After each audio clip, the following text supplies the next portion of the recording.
everyone, my name is Gifford. I am a BSN student here at Polk State College. I'm just going to be taking a couple of minutes today to talk to you guys about some global issues in nursing. Maldistribution of healthcare is an issue. The definition of that is when there is an imbalance between the demand for healthcare workers, or the skills that those healthcare workers have, and the demand for their services. So there's essentially an unequal ratio between those two things. Nursing shortages is an issue that affects every single one of us on a day-to-day basis. I'm sure all of us has worked a shift where there isn't adequate staff to take care of the patients that we have. And when that occurs, there is added strain placed on healthcare teams. There's added stress to individual nurses.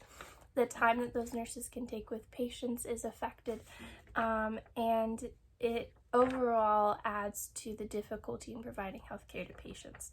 That issue, however, of nursing shortages that we have all experienced has global impacts. The World Health Organization predicts by the year 2035, which is in 14 years from now, the world will be lacking by 12 million healthcare workers. So essentially we'll be short by 12 million workers. But coupled with that, the world population is projected to increase from 7.3 billion to 8.5 billion by the year 2030. So with this gap in the number of healthcare workers available, but the increasing population, that's where this maldistribution of healthcare workers comes in, where there's that gap between the demand and the actual supply. There are 9 countries in the world that are expected to have more than half of that population growth by the year 2030, and those countries already have a limited access to healthcare, with the exception of the United States. As of 2010, the US and Canada had approximately 14% of the total world population, but those two countries combined used more than 37% of the world's healthcare workers and consumed more than 50% of the global resources on healthcare.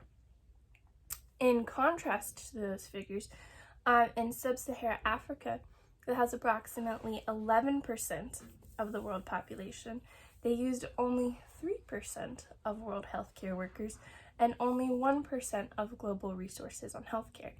So you can see how those figures are very drastically different. The access to healthcare in the US and Canada is miles ahead of other areas in the world that have similar population.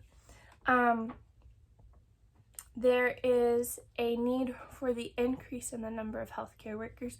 As you can see, the population is going to continue to increase, but we're going to be millions short in that number of healthcare workers. But in order to get those healthcare workers and the resources available to people, there needs to be increased infrastructure in those rural areas to provide that access, which requires additional funding to those areas. So we need increased funding, better infrastructure, and more healthcare workers in order to provide that healthcare to individuals.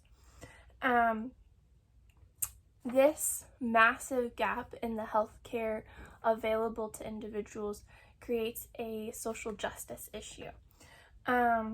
Social justice and equal and fair treatment of every human is a fundamental issue in nursing. This issue is going to affect every nurse in the future. We're all going to feel the impacts of this as the population continues to increase. It's going to take a great initiative from world healthcare leaders to address this issue, and hopefully in the future we can provide better access to healthcare for all individuals. Thank you for watching my video today. I hope you learned something. Bye!